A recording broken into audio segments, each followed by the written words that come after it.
¿Qué tal, gente? Buenas tardes. Muchas gracias por vernos el día de hoy. Este video es muy especial. ¿Por qué? Porque estamos celebrando los 5 millones en YouTube. Muchísimas gracias por todo su apoyo, de verdad y de todo corazón. Espero que el documental que hice y que hicimos, el equipo, haya sido de su agrado. Espero que hayan conocido cosas que a lo mejor se les hiciera interesante. Muchas gracias por estar aquí. Y bueno, el día de hoy pues vamos a hacer una dinámica, insisto, por los 5 millones de seguidores en YouTube. Va a ser, como ya es costumbre, por cada hito que cumplimos en YouTube, pues va a ser un preguntas y respuestas que mandaron pues todos los suscriptores.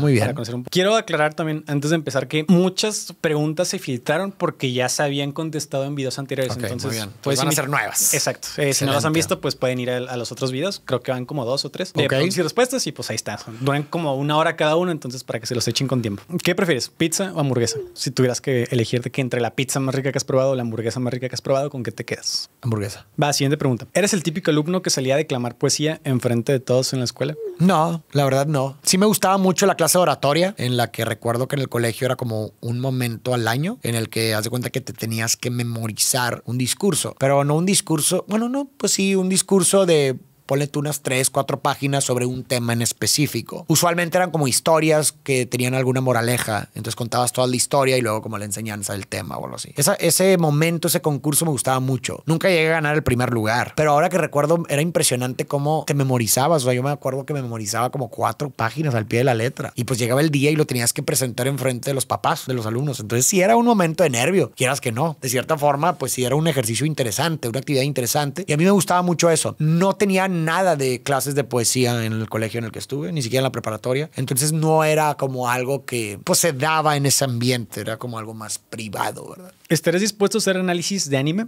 Realmente considero que la literatura japonesa transmite mensajes realmente interesantes. Pues ya he hecho muchos. Ya he hecho muchos animes. Y claro que continuaría. Pero ya he hecho bastantes y me gustan mucho. Y sí continuaría definitivamente. ¿Qué es lo que más te gusta de tu trabajo? Aprender. ¿Cómo haces para narrar historias tristes y románticas sin llorar? Tus reflexiones me hacen pensar y me motivan a ver las cosas desde otra perspectiva. Simplemente, gracias. Gracias a ti. ¿Cómo le hago para no llorar? Pues sí ha habido de repente alguna que otra que ay, como que se te corta la voz, pero pues bueno, también. Yo creo que lloras en el momento en que ves la movie y ya. Sí, pues cuando también. O sea, sí hay una, definitivamente hay una. Eso me pasó mucho con La tumba de las luciérnagas. Recuerdo, lloré demasiado al verla. Y sí, justo lo que dices es importante. O sea, como ya ya desahogué toda la historia cuando la vi, que a la hora de narrarla, pues ya anticipo lo que pasó, ya sé lo que pasó, ya descargué lo que sentí cuando la vi. ¿Qué sientes al pensar en tu vejez y el paso del tiempo? Es algo bien interesante, la verdad, de repente sí me pongo a pensar en ello. Lo que se produce al pensar en ello es como un deseo de querer estar sano, de querer adoptar hábitos en el presente que me lleven a un transcurso del tiempo y una vejez óptima, porque entiendo que hay muchas cosas que que escapan tu control, pero por lo menos en esa parte sí me crea una urgencia o una necesidad o deseo, si le queremos llamar así, de mejorar mis hábitos en el presente para poder vivir una vejez y un paso del tiempo mucho más óptimo. Me gustaría estar saludable para esas épocas y no perder la vitalidad, la emoción, la novedad, pero sí, o sea, es algo que sí me deja pensando mucho. ¿Qué consejo das para no temerle a la vida adulta? Que es una pregunta bastante complicada. Habría que definir quién lo está diciendo, por qué lo está diciendo, qué es a lo que le teme. Cada persona es distinta. Y la historia de una persona, claro que constituye y determina quizás los miedos a los que se les tenga, pero... Claro, yo creo que pues también, no sé, la clase socioeconómica va a determinar, imagínate que le tienes miedo a un futuro económico no deseable. Claro, que eso que dice que a la vida adulta tal vez se refiere como a lo económico, por ejemplo, claro, a la soledad, por ejemplo, a la muerte, a la responsabilidad, a envejecer también. Al final de cuentas creo que lo universal de la vida adulta es que pues toda persona que vive tiene que pasar por ella. Ojo, que vive, porque hay gente que muere antes. Toda persona que vive inevitablemente va a tener que pasar por ello. Entonces habría que definir a qué nos referimos con vida adulta, porque es interesante. ¿Qué es la vida adulta? Porque cada persona tiene una concepción distinta, o a lo mejor sí hay concepciones colectivas, pero acordémonos esta verdad del lenguaje. O sea, las palabras significan su uso. Yo puedo utilizar, o la gente puede utilizar las palabras de vida adulta para referirse a lo mejor a una inactividad, a lo mejor ya no hacer nada nuevo. Es muy interesante. Eso yo lo aplico mucho a la hora de tener procesos terapéuticos, porque alguien te puede decir eso, pero es interesante ver a qué te refieres refieres con eso? O sea, háblame, desmenúzame tu significante, porque... Y ahí te va a dar muchas respuestas la persona. Claro, porque a ver, ¿qué es para ti la vida adulta? Me gustaría saber qué es lo que hace que esta persona le tenga una connotación negativa a la vida adulta. Porque lo primero que te diga, lo primero con lo que asocia, va a tener que necesariamente ver con su miedo. Y se convierte en una técnica proyectiva. Exactamente. Entonces ahí lo que haríamos sería trabajar en eso. Hay gente que dice, no, pues es que la vida adulta, pues ya no vives nada nuevo. Ah, ok, entonces tu miedo es que tú crees, ojo, porque no dejan de ser creencias, tú crees que la vida adulta necesariamente, ojo, necesariamente tiene que implicar que no haya novedad, que no haya actividades nuevas. O sea, habría que abordar toda la serie de significantes que están detrás de su significado de la vida adulta. Y a mí por eso me causa un poco de problema a veces cuando la gente pide consejos. Sí, claro. Más que como muy generales, porque pues no hay respuesta general porque todos Correcto. los casos son demasiado específicos. Este fue el ejemplo perfecto, la verdad, que para cada quien va a ser diferente. Exactamente, o sea.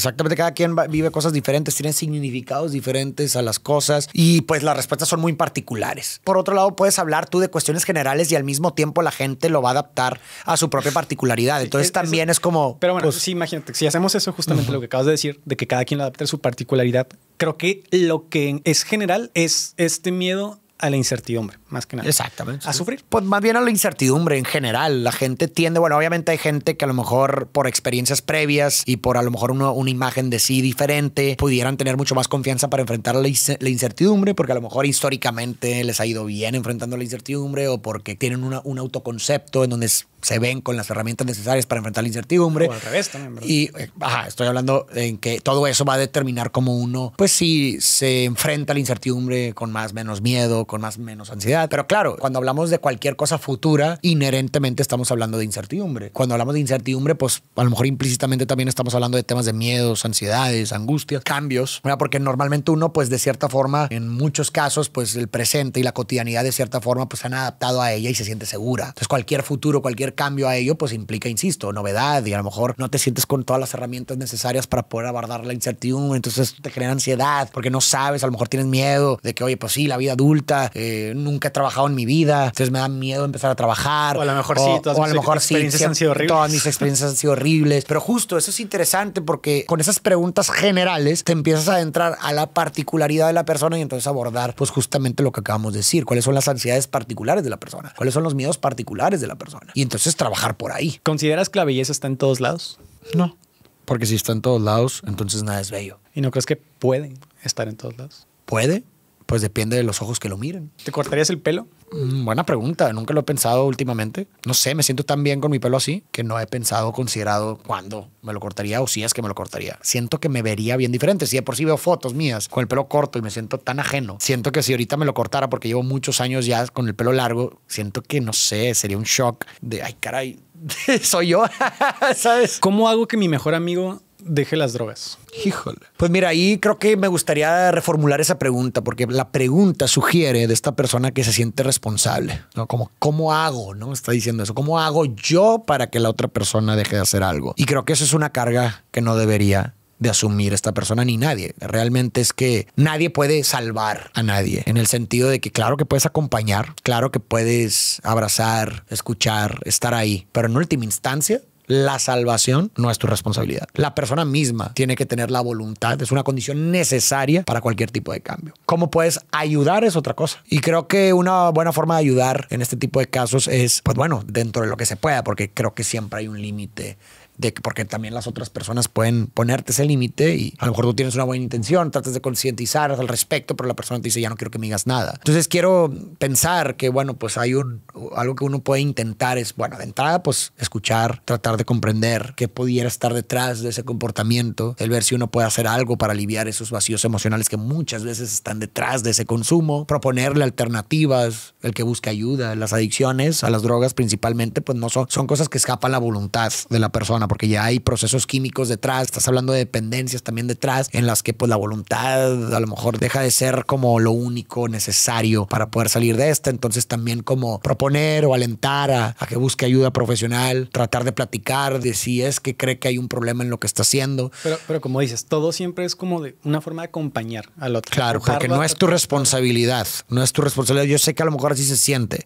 No, y quieres que se sienta así también. Claro, porque es una forma de sentirte en control de la situación, ¿no? Como, bueno, a lo mejor hay algo que yo pueda hacer o está en mi control hacerlo. La verdad es que no. Y yo sé que a lo mejor es difícil enfrentar situaciones de este tipo con personas que quieres y ves cómo se están deteriorando. Pues claro que quisieras tú tener el control de ello y poder sacarlos de ahí. Desafortunadamente, para bien o para mal, pero todo tiene que una condición necesaria, es la voluntad de la persona, que no es condición suficiente cuando hablamos, o insisto, de adicciones y de drogas. Quizás no es condición suficiente, pero sí es necesaria. En última instancia, la salvación depende de la persona. Ahí inicia, con la voluntad inicia el camino del cambio. No es suficiente el cambio, pero inicia. Que por más que tú hagas, deshagas, intentes, pienses, mientras no haya voluntad, nunca va a haber cambio. Nunca va a haber cambio. ¿Alguna vez consideraste una colaboración con algún otro youtuber? ¿Considerar alguna vez en mi vida? Pues claro, creo que alguna vez en mi vida lo he hecho, pero ahorita no he pensado. La verdad, estoy muy sumergido todo el tiempo, todos los días escribiendo, que la verdad no, ni siquiera me ha dado el tiempo para poder pensar en hacer algo con otro youtuber. ¿Qué aportó tu pareja que te hizo un bien a ti?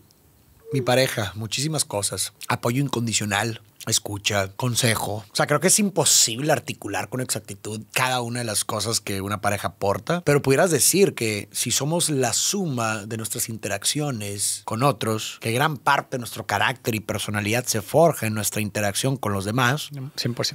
En tantos seres sociales que somos. Pues no hay individuo en el vacío, ¿verdad? Exactamente. Entonces, pues la respuesta es muy sencilla. Yo me debo a cualquier persona con la que he interactuado. Y evidentemente la profundidad de la interacción o la calidad de la interacción va a ejercer definitivamente una mayor influencia en mi carácter. Y en este sentido, alguien tan íntima como mi pareja pues, ha ejercido un impacto profundo en mi carácter. Yo me debo, de cierta forma, a mi pareja. Yo soy por mi pareja y por todas las personas que he convivido. Entonces, insisto, tratar de articular cada una de las cosas de cómo ha influido mi pareja sería absurdo. Más bien, la única forma en la que puedo decir es esa. Ella me ha constituido gran parte de mí, importantemente por la calidad de relación que es. Y en esa interacción, comprensión mutua, respeto mutuo, consejo mutuo, entendimiento mutuo, empatía mutua, compasión mutua, ha hecho o ha sido cómplice de todo lo que he hecho. Siguiente pregunta. ¿Qué me recomendarías si mi pareja en algún momento se va a ir a estudiar a otra ciudad y ya no vamos a tener tiempo para estar juntos? Órale, es una gran pregunta y yo creo que mucha gente se pregunta eso precisamente.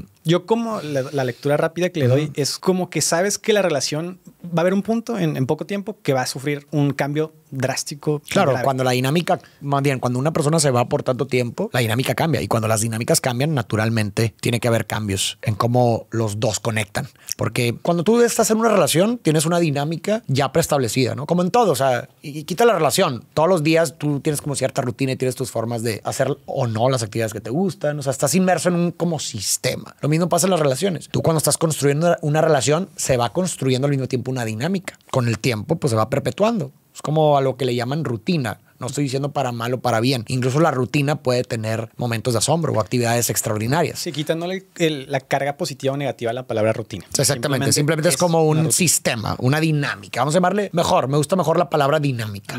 Tú vas construyendo una dinámica conforme vas construyendo una relación. El detalle es que cuando hay un cambio abrupto, cuando una persona se va por mucho tiempo, pues naturalmente la dinámica cambia. ¿Por qué? Porque ya no puedes hacer las mismas actividades que hacías antes. La forma de relacionarte con esa persona cambia abruptamente. Entonces, un cambio en el sistema de la relación, pues requiere de un cambio, va a tener un cambio de dinámica. El detalle o lo que yo siempre he pensado sobre así, cuando la pareja se separa porque alguien se va a estudiar o a vivir lejos por un tiempo o lo que sea, pues es que tienen que encontrar formas para seguir conectando. Porque es muy diferente estar distantes a ser distantes. A cómo funcionan normalmente las relaciones de nosotros y pues bueno, el ser humano, ¿no? Mucho de la conexión emocional surge o más bien está adherida a nuestras actividades, a vernos, pasar tiempo juntos, a lo mejor la cercanía física también, hay un elemento ahí interesante de cercanía, pero ahorita ya no tienes el componente físico, entonces tienes que encontrar otras formas de seguir conectando. A lo mejor ya no vas a poder ir a hacer actividades nuevas físicamente que te pueden ayudar como que a generar novedad, a generar emoción, a conectar, pero pues bueno, vas a tener que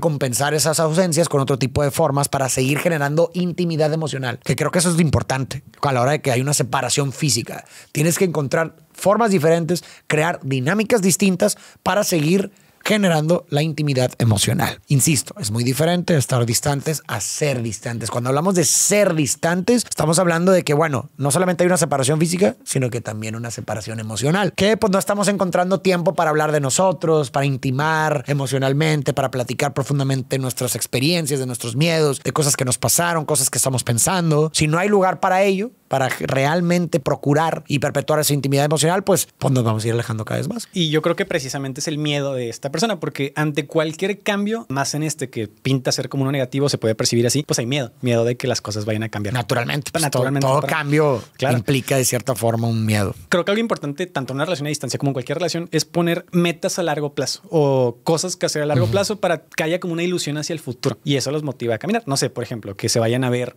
o vayan a estar en la misma ciudad en cierta fecha, ir a un concierto y ese tipo de cosas. Creo que también, porque pues que imagínate que es una carrera sin fin, o sea que bueno, se va a ir a otra ciudad y que quién sabe cuándo se van a volver a ver, quién sabe cuándo vayan a volver a estar juntos, pues se vuelve mucho más pesado la espera. Sí, claro, compartir metas es importante también porque te tiene anticipando ese momento, esa recompensa. Exacto, entonces claro, eso que dices es muy importante y tienes toda la razón. O sea, el poder juntos, porque es algo interesante, hacerlo juntos, es un proyecto en común. Cuando tú puedes como poner estos hitos a lo largo del tiempo de separación, pues te mantiene unido a la persona porque juntos estamos en este mismo camino y juntos estamos esperando este momento. Y cuando tienes la privación de algo, es decir, en este caso la privación física, la compañía física del otro, cuando de cierta forma pones ciertos hitos que te van a rehabilitar eso que está ausente, ese momento se anticipa con mucha emoción. Entonces, claro, tienes toda la razón. El poner estos hitos de reencuentros o a lo mejor un concierto o te voy a ir a visitar en tanto, se genera esa anticipación. Y tampoco tiene que ser como algo tan grande. Igual puede ser de que pues el fin de semana hacemos una videollamada, por ejemplo. O cosas incluso un poco más simples, ¿verdad? ¿De dónde surge el enlace interdisciplinar con los enfoques que le das a tus análisis? ¿Cómo rayos organizas tanta información? Yo esta pregunta la leo. ¿Cómo unes A con B? Pues bueno, creo que gran parte de este desarrollo mental, porque creo que muchas veces, como todo, es un músculo que se desarrolla. O sea, por así decirte, te voy a poner un ejemplo. Cuando tú empiezas a ver algo desde un lente, entre más repitas y desarrolles, de pronto te vas a encontrar viendo todo desde ese lente. El típico cliché del concepto del carro amarillo, ¿no? Que si de repente empiezas en tu cabeza a tratar de encontrar carros amarillos, de repente te vas a encontrar encontrando todo el tiempo carros amarillos. Eso no quiere decir que haya más carros amarillos. Quiere decir que simplemente estás sesgado a buscar los carros amarillos. Te vuelves mejor buscando esos carros. Exactamente, desarrollas ese músculo. Entonces, en mi caso en específico, estudiar psicoterapia psicoanalítica, que mucho tiene que ver con interpretar, pues de cierta forma estás desarrollando un músculo de encontrar metáforas, símbolos, asociaciones. Porque, a ver, el método de excelencia del psicoanálisis es la asociación libre. Pudiéramos decir que es como A te lleva a B y B a C, que es prácticamente lo que me estás diciendo ahorita, cómo llegas de A a B. Entonces, desarrollar ese músculo lo que hace es que empieces a encontrar esas asociaciones, que obviamente están fundamentadas en teoría, porque me gusta mucho la concepción de intuición que hace Eric Fromm, un psicoanalista muy famoso, que habla de que la intuición es ese producto contingente de la mezcla entre la teoría y la práctica. Es decir, la intuición se genera en la interacción entre la teoría y la práctica, y lo puedes ver muy claramente en algo que hayas hecho tú, ¿no? Aprendes en clase la teoría, que obviamente en la práctica a lo mejor vas a encontrarte con algo que no habías aprendido en la teoría, porque la práctica nunca es tal cual como la teoría. La teoría te sirve con un marco de referencia con el cual en la práctica te guías, que te sirve para poder manejar incluso las contingencias de la práctica, ¿no? Entonces, conforme vas repitiendo, en esa mezcla entre la teoría y la práctica surge la intuición. ¿A qué le llamamos en este sentido intuición? A este instinto, si le quieres llamar, este instinto de que estás en una situación, como si fuera por instinto sabes lo que tienes que hacer. O se surge casi como por instinto una idea o una creatividad, lo que quieras. Eso para mí es la intuición, que no es más que la mezcla de la teoría y la práctica. Aplicando esto lo que estamos diciendo, creo que eso sucede mucho a la hora de hacer las interpretaciones de las historias y las películas, que ya de cierta forma por la práctica has generado una intuición que a la hora de estar viendo ciertas historias también tienes un marco interpretativo que ya sabes, pues ya sea por historias de propios pacientes que has tenido o por muchas historias que ya has interpretado, ya tienes como una información previa de que, oye, pues si tengo esta historia de una persona que, a ver, que pues seguramente está actuando de esta forma, pues probablemente es que algo en la infancia haya salido mal, entonces ya de repente te da la infancia. Entonces ya tienes todo este marco interpretativo que te hace rápidamente encontrar A, B y C. Pero obviamente, eso nomás estamos hablando de la parte psicológica, pero obviamente hay muchas cosas más que metemos, que también tiene que ver con la información que tú metes a tu sistema. Tus herramientas para la interpretación, pues viene siendo la información que tú metes a tu sistema. Si tú de repente lo único que has metido a tu sistema ha sido física y química, pues de pronto te vas a encontrar interpretando interpretando la realidad en términos de física y química. Yo el ejemplo que casi siempre pongo para eso es, una vez que estudias arquitectura, por ejemplo, ya no vuelves a ver la ciudad igual. No vuelves a ver los edificios igual. Una vez que estudias medicina, ya no vuelves a ver lo que le pasa al cuerpo humano igual, nutrición tampoco.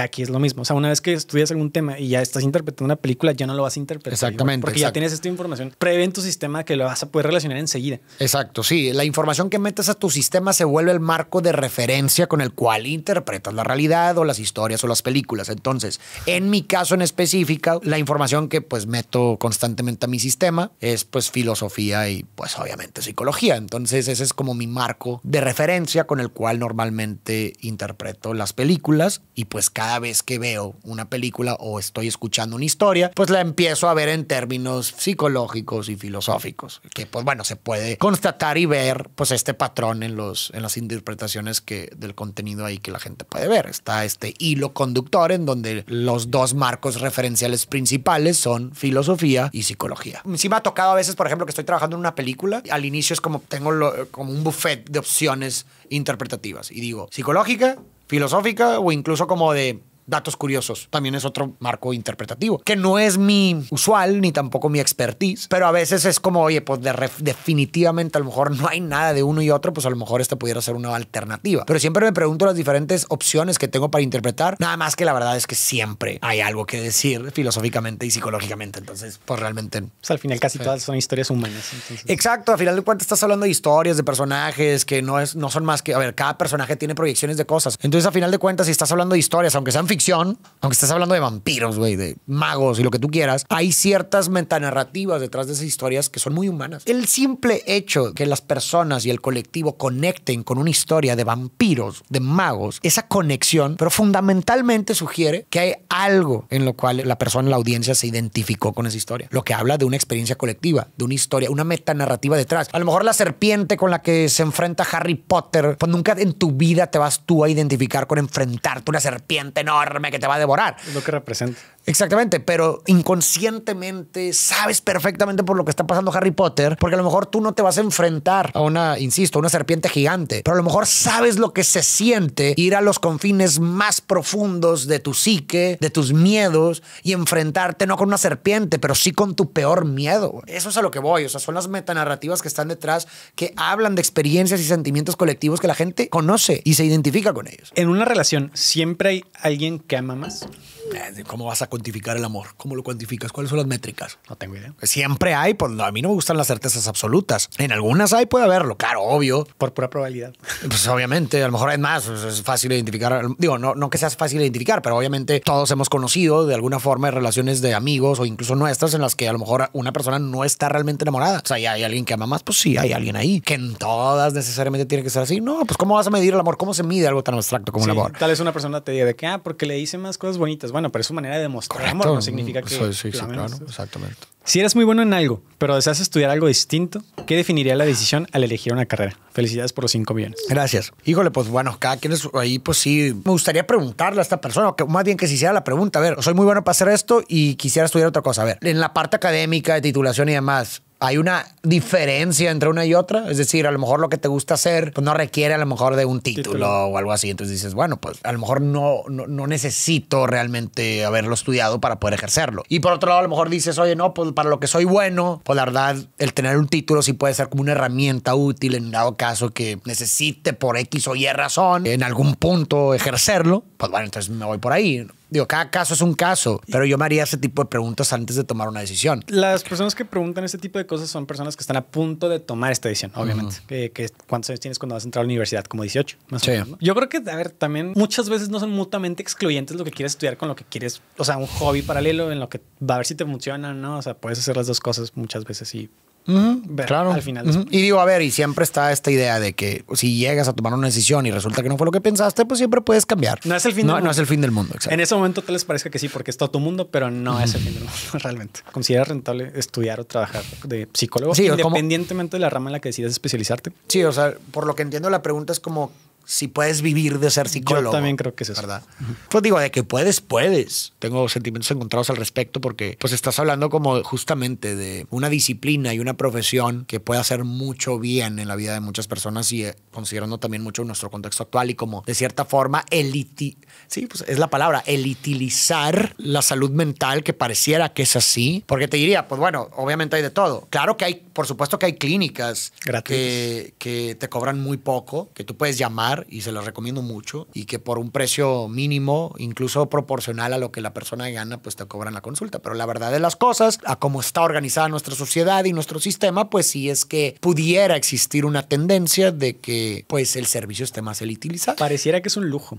Es a lo que voy, o sea, es decir, pues los psicólogos que cobran más y que a lo mejor han estudiado más, pero en tendencias, pues pudieras decir que si vemos desde arriba, pues las personas que, no sé, se preparan más, estudian más maestrías y doctorados y demás, ojo, hablo de tendencia, no estoy diciendo que sea la totalidad, pero la tendencia, y no quiero también decir o sugerir que entre más te prepares necesariamente vas a tener una mejor calidad de servicio, tampoco quiero sugerir eso, yo estoy hablando de tendencias, ¿no? Y desafortunadamente porque es un infortunio, pudiéramos decir que pudiera haber una tendencia que a lo mejor la gente que puede llegar a tener más oportunidades de estudiar más y por lo tanto sugerir que tiene una mayor calidad de servicio, pues va a servirlo en contextos en donde se puede pagar más, pero eso ya es, insisto, una elitización de la profesión. Entonces es un infortunio para mí porque pues entonces a la gente que no puede pagar, como bien dice, se vuelve un lujo. La gente que a lo mejor no puede pagar psicoterapias de tanto dinero, pues entonces la tendencia es que se van a privar de un buen servicio de calidad. Pues no es tan chido, bueno, desde mi punto de vista. De que se puede vivir, claro que se puede vivir de ello. También tendríamos que decir cuáles son tus expectativas de vida, o sea, cuáles son tus expectativas de estilo de vida. Pero de que se puede vivir, claro que se puede vivir de ello.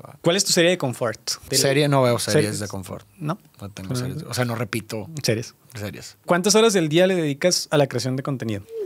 Pues promedio, un día normal, me levanto a las 7 de la mañana. Para las 7:45 ya estoy escribiendo. El único descanso que tengo es para comer, que usualmente viene siendo de 2 de la tarde a 3:30 de la tarde el descanso para comer. Y luego retomo la escritura de 3:30 de la tarde a... Estoy hablando promedio, porque hay días que me puedo pasar hasta las 11 de la noche escribiendo, hay días que paro a las 9, pero bueno... Pone tú que de promedio retomo la escritura de las 3:30 y termino a las promedio 9. Entonces, prácticamente todo el día, güey. Como 12 horas. Y sí, mi métrica es, o sea, sí acabo muy agobiado mentalmente. De hecho, muchas veces cuando termino de escribir en la noche no es porque he terminado, claro que no, sino porque ya no me da. O sea, ya no puedo, tostado, ya no, ya estoy, de hecho siempre, a veces te digo, ¿no? Estoy tostado ya. Y esto obviamente es un día normal, pero obviamente a veces hay que intercalarlo, por ejemplo, con la grabación de videos, que muchas veces pues ahí es cuando se interrumpe mi escritura para poder grabar los videos. Incluso grabamos en corrido, o sea, aprovechamos como un día para grabar varios, para no tener que interrumpir la escritura todos los días. Y ya, pues eso es básicamente, es demasiado. Wow, ahorita que lo ves desde arriba es mucho tiempo. Pero bueno, pues la verdad es que tengo la fortuna de decir que me encanta lo que hago. Entonces, pues no se siente tan pesado en ese sentido. Pero físicamente sí, pero emocionalmente no se siente tan pesado. Y la otra pregunta es, ¿cuál es tu propósito o sentido en la vida? Es una gran pregunta. La verdad,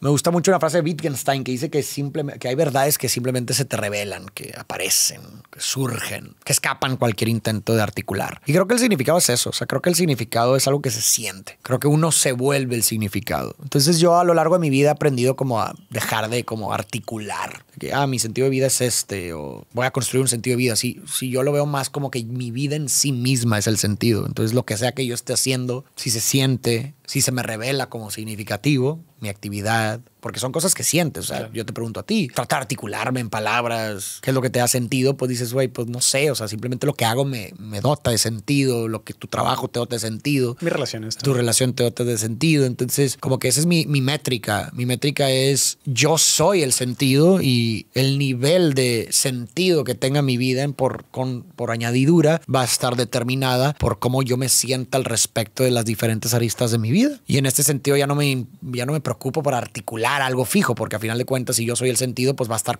cambiando constantemente con el tiempo. Entonces yo me enfoco en lo que estoy haciendo ahorita. Y a lo largo de mi vida, para los que vieron mi biografía también, pues se dieron cuenta que muchas veces he estado haciendo cosas que me terminan llevando por caminos completamente opuestos. Pero fíjate, aunque hayan sido caminos completamente opuestos, se sentían igual de significativos. Y eso es lo que estoy tratando de decir. En lugar de romperme la cabeza de que no, mi sentido es estar vendiendo alpargatas de sola y llanta y estoy solucionando la contaminación que hay en la ciudad, pues ahorita algo completamente diferente a eso, y no deja de ser menos significativo para mí. Y creo que es lo mejor, porque también te blinda de, pues si se cae uno, o sea, imagínate que todo tu sentido de vida gira alrededor de tu trabajo y de repente te quedas sin trabajo, pues bueno, hay un problema ahí, ¿verdad? Por supuesto. Y digo, deja tú en cuanto a beneficio como si fuera una apuesta, sino más bien como pues más exacto a la realidad, justamente. O sea, si nosotros cambiamos con el tiempo, ¿cómo vamos a poder esperar que lo que nos da sentido permanece fijo a lo largo del tiempo? Pues siempre va a cambiar. El cambio está adherido a ti mismo, y quizás pudiéramos decir que el cambio del significado es proporcional al cambio del individuo con el tiempo. Por ejemplo, un ejemplo claro, los padres de familia, padres y madres, seguramente antes de su vida, antes de ser padres y madres, seguramente sus hijos no les daba significado a sus vidas porque no tenían. Pero en el momento en que empiezan a tener hijos, por supuesto, para la gran mayoría, ese momento, ese cambio particular dictó un cambio en su sentido de vida. Entonces así pasa con la vida, y no tenemos mucho control sobre el futuro, pero lo que sí tenemos control es lo que estamos haciendo ahorita. Y yo a lo largo de mi vida he aprendido eso. Enfócate y da lo mejor que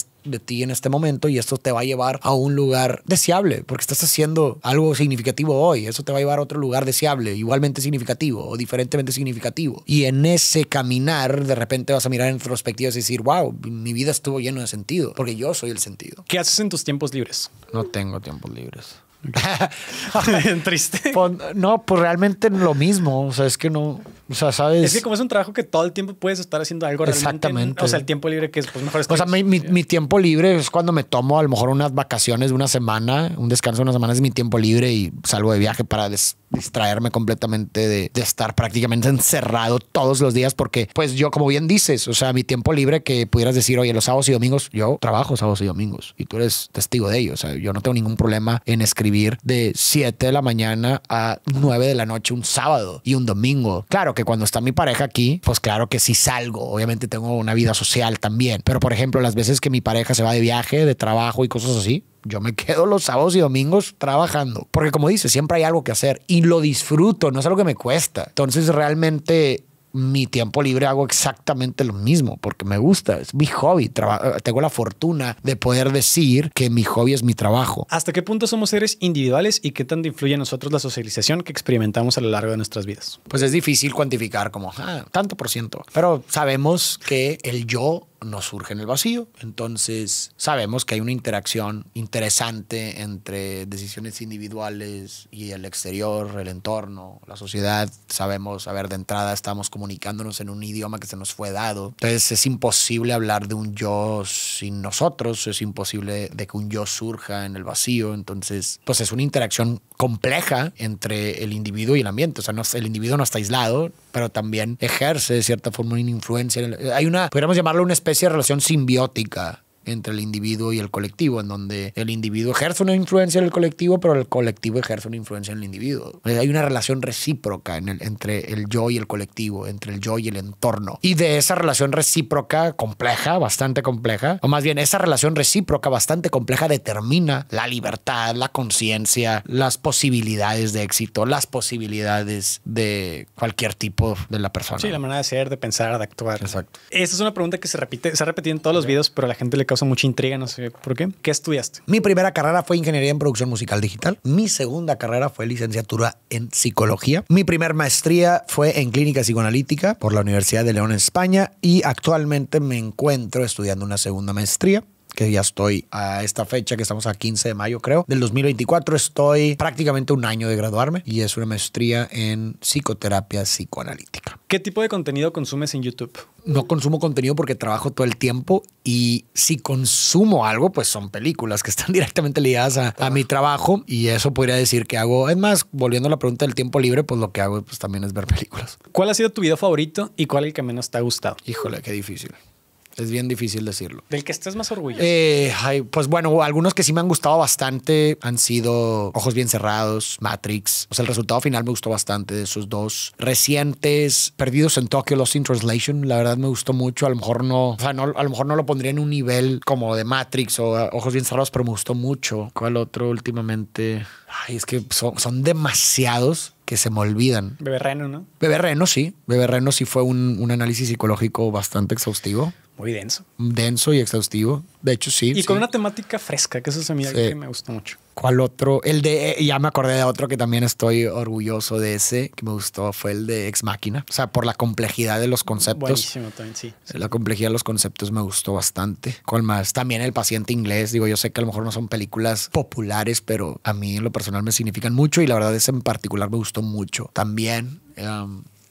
¿qué más? Pues no sé, pues la verdad, sí. Y el que menos, híjole, pues yo creo que los primeros. Sí, claro. Y me atrevo a decir que los primeros, porque evidentemente ha ido evolucionando la forma. O sea, antes cuando empezamos con esto, la verdad es que pues casi...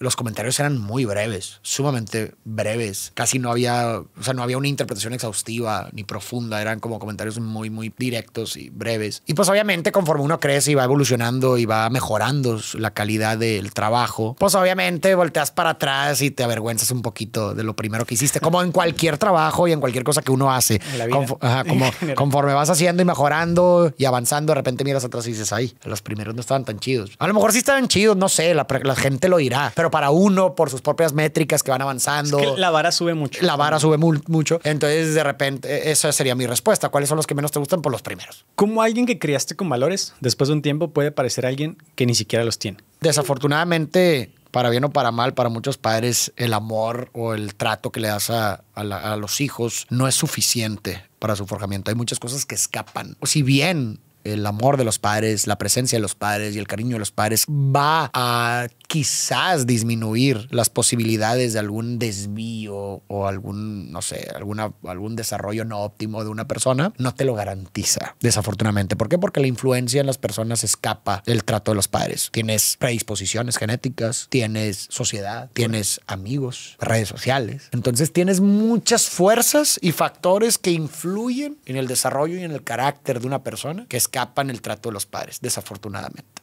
También, espérate, también tienes el mundo interno de la persona, que es el mundo psíquico, es decir... Hasta cambios químicos dependiendo de la edad también al nivel cerebral. Pero lo que voy es que, por ejemplo, ni siquiera... O sea, esto es interesante. Y habla de constitucionalidad de las personas, por eso hablo de las cosas que escapan, pero ni siquiera haber sido una buena madre te asegura que el niño o el bebé no interprete que esa madre buena no fue suficiente. ¿Sí me explico? Ese es el tipo de cosas que estoy tratando de decir, que escapan el trato. A ver, ojo, claro que hay una relación entre la realidad externa y la realidad interna, claro. En el sentido que, por supuesto, que una madre presente va a disminuir las posibilidades de, a lo mejor, una mala interpretación o a lo mejor algunas consecuencias adversas para el desarrollo de la persona, pero no es garantía. Es a lo que voy. Le das más probabilidad de que sea un buen ser humano. O sea, disminuyes.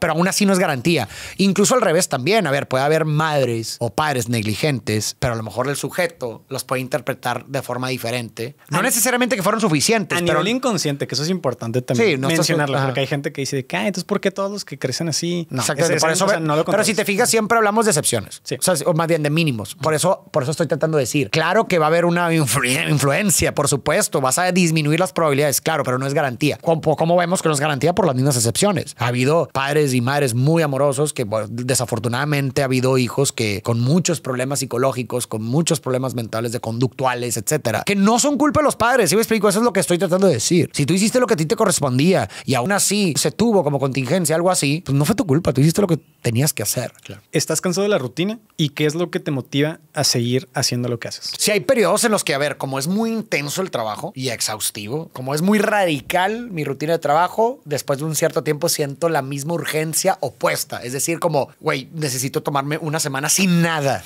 ¿Ah? Y tú lo sabes. ¿Ah? Obviamente, para poder llegar a ese punto, pues hay que trabajar mucho para poder dejar contenido listo y me pueda ir una semana. Entonces, oscilo entre eso. O sea, oscilo entre periodos muy, muy, muy intensos de trabajo y pequeños periodos entrelazados de irme a un lado, distanciarme del trabajo y luego volver refrescado y otra vez a la intensidad del trabajo. Y así me la llevo. Algo que a lo mejor no dije en la rutina, pero tengo que intercalar mi trabajo con mis clases de maestría. Entonces, no es nada más escribir mi rutina, también es estar poniendo atención en mis clases, aprendiendo en mis clases, leyendo para mis clases, que bueno, que también es un círculo virtuoso porque al mismo tiempo es una forma de meter nueva información a mi sistema que me termina funcionando para tener más y mejores lentes a la hora de interpretar. Entonces es un círculo virtuoso porque todo el tiempo estoy renovando mi lente y todo el tiempo, por lo tanto, tengo nuevos conceptos, nueva información, nueva forma de ver las cosas y por lo tanto de interpretar las mismas historias. Entonces está padre como ese círculo. De hecho, pues bueno, ya lo he dicho y en el documental también lo expresé, que gracias a esta maestría es que se me ocurrió la idea del formato de interpretar películas. Entonces hay una conexión interesante entre ambas cosas. ¿Es posible ser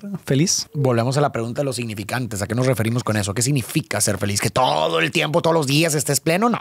No, imposible. Imposible. ¿Que en general te sientas realizado, pleno? ¿O por ciertos periodos importantes? Yo creo que sí. ¿Que en algún punto vas a dejar de desear cosas? No. Entonces habría que ver a qué nos referimos con felicidad. ¿Cuáles son las mejores prácticas para darse cuenta de cómo lo inconsciente y las cosas reprimidas están afectando nuestra vida? O sea, en situaciones en donde se manifiesta claramente cómo esto está afectando. Pues yo creo que esa es una. Y la otra es cómo hacer para encontrar esas manifestaciones. Bueno, pues cómo hacer terapia, pues, ¿no? Una terapia psicoanalítica, definitivamente. Sí. Pero ¿cómo las podemos ver manifestadas? Cuando hay contradicciones. En las contradicciones es cuando más se manifiesta eso. ¿A qué me refiero con contradicciones? Cuando, por ejemplo, mi voluntad consciente de que, oye, yo sé que, por ejemplo, yo sé que esto me hace mal, yo sé que esta persona me hace mal, esta relación debería salirme de ahí, pero me encuentro una y otra vez estando ahí. Fíjate la incongruencia. Hay una contradicción entre yo estoy consciente de algo, pero aún así no puedo dejarlo. Y ahí es donde te tienes que preguntar por qué. Exactamente. Porque aunque tú sabes y aunque estás consciente de que no deberías de estar ahí, o que te hace daño, o que no quieres estar ahí, pero aún así no puedes ayudarte a ti mismo y ahí te encuentras una y otra vez. Entonces hay una voluntad inconsciente ahí que escapa a tu conciencia. Pero ojo, no quiere decir que sean las únicas formas en las que el inconsciente afecta. No, no, no. Estoy hablando de una situación en la que puede ser fácil. Que se manifiesta.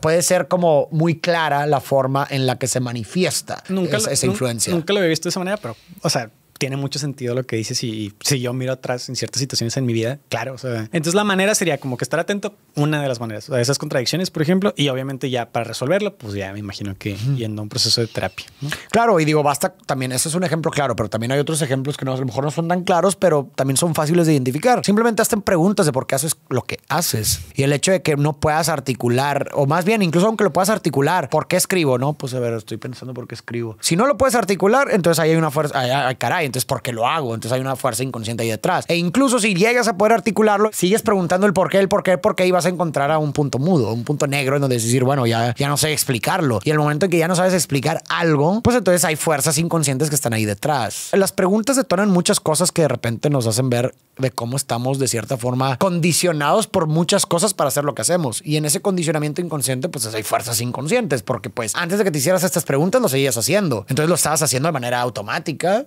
inconsciente. ¿Qué valores consideras más importantes? Valores.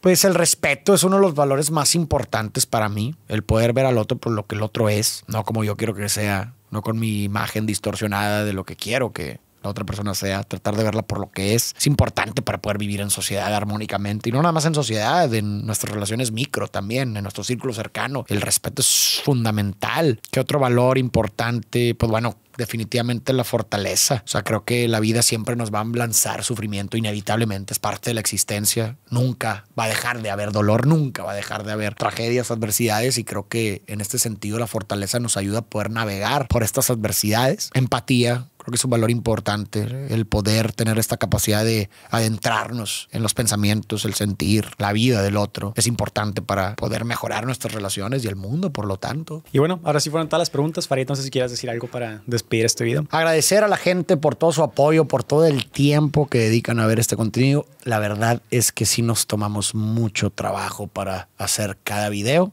Demasiado trabajo, como pudieron ver. Esta es solo la parte de la escritura, lo que les conté que yo hago, pero también hay un esfuerzo de todo el equipo detrás para editar, para grabar. Pues sí, es demasiado tiempo invertido en cada pieza, así que el que tenga esta retroalimentación de parte de todos ustedes es muy satisfactoria. Y como cerré en el documental, cuando las palabras no logran expresar el sentir del alma, se entrega el corazón lleno de amor y gratitud. Y yo, y de parte de todo el equipo detrás de Farid Dieck, les entregamos el corazón lleno de amor y gratitud. Muchísimas gracias por todo su apoyo, por todas sus palabras de aliento que no pasan desapercibidas. Otra cosa que quiero agregar es que las recomendaciones que nos hacen no pasan desapercibidas, pero lo que pasa es que tenemos una lista muy larga de películas por interpretar, así que si no desistes y si perseveras, pronto estaremos interpretando tu película. Muchísimas gracias y tú y yo nos vemos en el próximo video.